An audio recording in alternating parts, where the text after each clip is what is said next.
Hi, good morning everyone. My name is Chantal Alec. I am a student at Bronx Community College. So today everyone, I'm going to give you a presentation on prison life and the effects that not only that it has on prisoners, but the effect it has on family members, society, and even the economy. So according to the Bureau of Justice statistics in 2012, there were 1.5 million prisoners in the United States. That's the highest in the world. Even more shocking, the Department of Justice states that more than 650,000 ex-offenders are released from prison every year. And study shows that approximately 2/3 will likely be rearrested within the first 3 years. You may ask, why should this be important to the working class citizens? Generally speaking, we are the working class citizens, and we need to have more information on our government and change what's not working. We need to continue to search for ways to advocate and improve for optional success. Here we have an example of ineffective methods of dealing with criminals that is of high cost according to Vera. Maintaining these prisoners is costing taxpayers like you an estimate of $304 million. That's just in 2012. And this doesn't even prevent offenders from committing a crime in the future. So guys, prisoner reform has had a long history in the United States, beginning with the construction of the nation's first prison. From the first time of the earliest prison in the United States, reformers have struggled with the problem of how to punish criminals while also preserving their humanity, how to protect the public while also allowing prisoners to re-enter society after their sentences has ended, and how to satisfy crime victims' desires for justice and revenge while also giving convicts a second chance at living freely and abiding by the law. Yes, those may say, why would society care about prisoners after their time? They're people too, and they deserve a second chance, don't they? Some may say yes and some say no. I personally feel once you have done your time, then you deserve to be part of society. Well, I guess it all depends on the crime. Educational vocational classes have been studied extensively and found to be some of the most effective programs in prison reform research. Prison reform research shows that these types of programs reduce recidivism by 13%, reduces incident reports for prisoner misconduct by 4%, and increase post-release employment by 13%. Every taxpayer dollar spent on educational vocational training programs for prisoners saves $5 in the law enforcement and correctional expenditures in the future. That's pretty good, right? By implying various types of prison and programs that have been proven effective, we can create a culture that helps to ensure those with a criminal history are better equipped for productive, law-abiding futures. This will ensure those incarcerated can ensure meaningful employment, acquire true closure after punishment is fulfilled, and avoid criminal behavior in the future. Through our prison programming, we can ensure safer communities, increasing economic growth, and decrease the burden placement on taxpayers to support our growing correctional system. Whew. So guys, now I'm gonna transfer into educating you guys on the programs that are available in these federal prisons. So guys, according to the Federal Bureau of Prisons, the programs that are available in these facilities are limited due to funds, which is weird to me because us as taxpayers, we should be knowing where our money is going to, and obviously we're paying for it. So why aren't these prisoners receiving the proper programming? But I don't make the law. It's not up to me. I wish it was, but it just makes me think that are these facilities being cheap?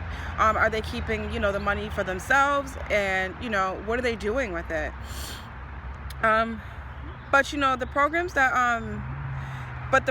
that these men and women are receiving are little things like getting their GED, AA, and religious services. those are the main three that, you know, popped up when I did my research. I even went so far as even asking insider. You know, I do know a few people that are incarcerated, and, you know, just to keep a confidentiality, you know, I'm not going to expose them.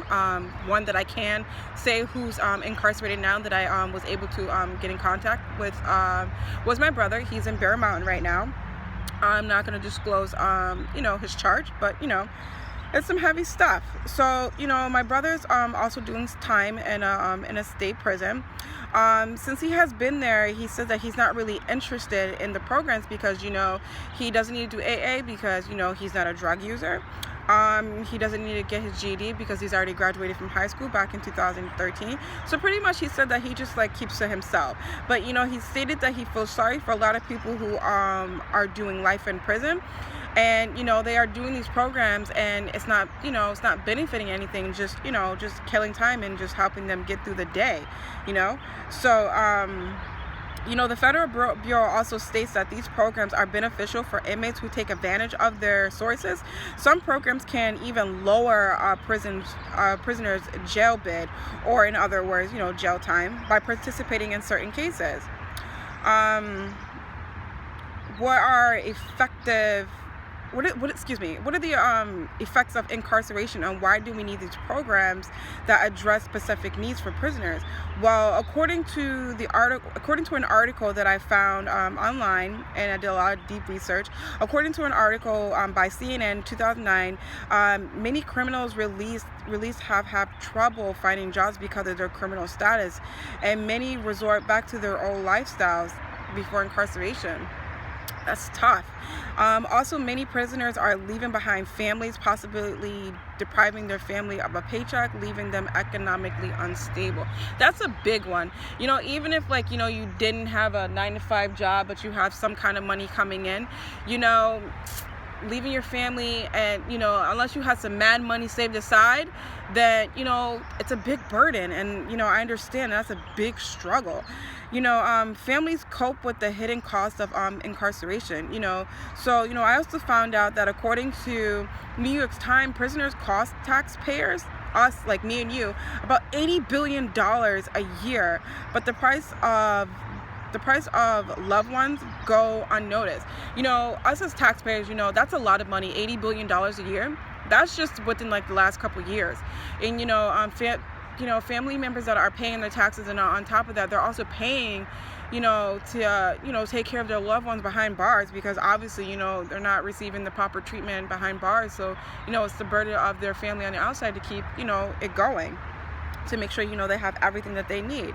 You know, also, the Bureau of Justice Statistics estimate that the United States spends more than $80 billion a year to keep roughly 2.3 million people behind bars. That is disgusting.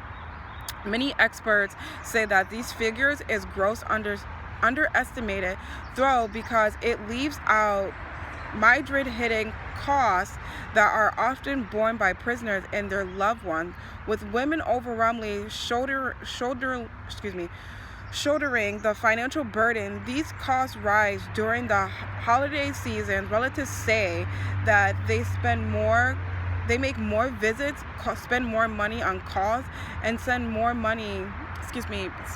out more money for care packages. You know, that's rough. That's very, very rough. You know, you're shelling out all this money, especially around holidays, because, you know, you may have your own children. Excuse me, guys, this glare. You know, you may have like, you know, your own children that, you know, you are taking care of, and now you have a loved one on the inside. Especially if you're a young teen, you know, your mother now has to take care of you on the inside, on top of, you know, any siblings that you may have on the outside. And if your family doesn't even have a car, they now have to spend, you know, money taking a bus, and it's about 5 hours. And then on top of that, you know, they have to make sure you're eating properly, you have the proper clothes, and, you know, they have a really strict dress code. You can't even wear certain kind of underwear in prison. That is ridiculous. I mean, underwear are underwear, but, you know, they're very strict about it. So, you know, guys, I found, all the research that I have found was very eye-opening to me. You know, I give a lot of credit to family members that have, you know, loved ones on the inside. I know it's a very big burden. You know, I know it's very stressful, especially if you have your own children on the outside that you are taking care of, especially if, you know, that loved one was, you know, helping you with your financial issues on the outside. But now they're on the inside, you know, I get it. And now you have to come up with another way of a source of income. Also, on top of that, you know, guys, my sources that I was able to get was the CNN, the Bureau of Justice, and New York Times. Sorry, guys, I just went blank for a second. But I hope you found all the things that I have found out very interesting. I most certainly did. I really enjoyed it. Thanks.